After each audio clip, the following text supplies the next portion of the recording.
السلام علیکم۔ رمضان المبارک کی ببرکت صبح اور فجر کی نماز کے بعد کا وقت قبولیت کا ہوتا ہے۔ اگر آپ چاہتے ہیں کہ آپ کا پورا روزہ اللہ تعالیٰ کی حفاظت اور برکت میں گزرے تو صرف 2 منٹ نکال کر یہ 6 چھوٹی مگر نہایت طاقتور دعائیں پڑھنا اپنی عادت بنا لیں۔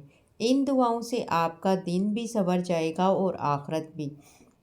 دنیا اور آخرت کی بھلائی کے لیے دعا: اللہم انی اسألک العافیۃ فی الدنیا والآخرہ۔ ترجمہ: اے اللہ، میں تجھ سے دنیا اور آخرت میں عافیت یعنی کہ سلامتی کا سوال کرتی ہوں۔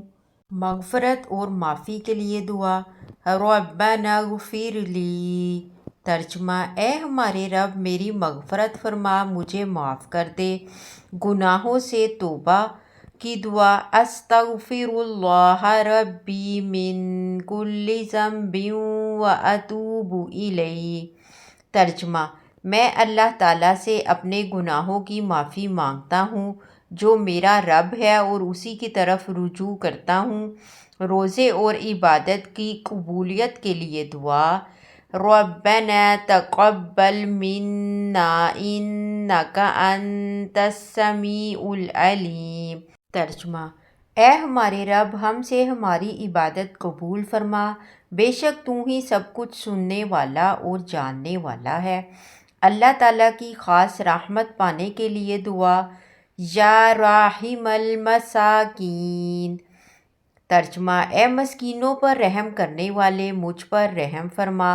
ہر پریشانی اور غم سے نجات کے لیے دعا: لا الہ الا انت سبحانک انی کنت من الظالمین۔ ترجمہ: تیرے سوا کوئی معبود نہیں، تو پاک ہے، بے شک میں ہی زیادتی کرنے والوں میں سے تھا۔ رمضان کے اس مبارک مہینے میں ان دعاؤں کو خود بھی پڑھیں اور اپنے پیاروں کے ساتھ شیئر بھی کریں تاکہ یہ آپ کے لیے صدقہ جاریہ بن جائے۔ اللہ تعالیٰ ہم سب کے روزے اور عبادات قبول فرمائے، آمین۔